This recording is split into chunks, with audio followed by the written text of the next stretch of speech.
खूबसूरत विषय है परस्पर निर्भरता एवं विश्वसनीयता। सुसंगठित उसका होना ही जीवन का आधार है। दो शब्द समझिएगा, एक तो है परस्पर निर्भरता और एक है विश्वसनीयता। परस्पर निर्भरता क्या होती है? जब दो या दो से अधिक व्यक्ति या व्यक्तियों या वस्तुओं का एक दूसरे पर आश्रित होना, वह है परस्पर निर्भरता। जिंदगी में आप प्राचीन काल से देखते आए होंगे, पहले इंसान की आवश्यकताएं सीमित होती थी। वो अपने आप में ही खुद के बल पर कोई काम कर लेता था, लेकिन धीरे धीरे जैसे ही विकास बढ़ता गया तो जिंदगी में इंसान की जरूरतें बढ़ती गई और वह अपनी आवश्यकताओं की पूर्ति के लिए एक दूसरे पर आश्रित होने लगा। उदाहरण के तौर पर यदि मैं देखूं, खाने की कोई भी एक डिश ले लीजिए, हो सकता है पहले समय में उसको एक तरीके से बनाया जाता होगा, लेकिन आज एक ही डिश को, एक ही खाने की खाद्य वस्तु को विभिन्न प्रकार से बनाया जा सकता है और उसको विभिन्न प्रकार से बनाने वालों के लिए बहुत सारे लोगों की जरूरत पड़ती है। एक का दूसरे पर आश्रित होना ये वस्तुओं पर भी निर्भर करता है और ये इंसानों पर भी निर्भर करता है।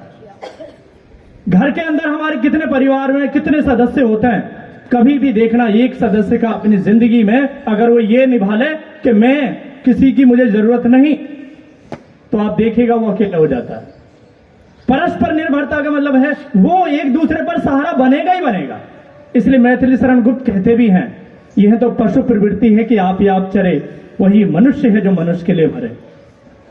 पशुओं की विशेषता मानी जाती है, प्रवृत्तियां विशेषता, आप खुद ही खुद खाते रहता है, लेकिन मनुष्य के अंदर वो परोपकार की भावना होती है, वो दर्द होता है कि वो दूसरे का सहारा बनता है। विवेक इंसान का सबसे बड़ी चीज होती है। विवेक से काम करना, बुद्धि से काम करना। आपके सामने यदि यहीं पर ही एक रोटी का टुकड़ा डाला जाए और दो जानवरों को जो भूखे हैं 7 दिन को उनको छोड़ दिया जाए, तो वे आपस में मुंह मार करके आपस में लहूलुहान कर देंगे, रोटी का टुकड़ा जमीन में मिल जाएगा, क्योंकि उनके पास विवेक नहीं है।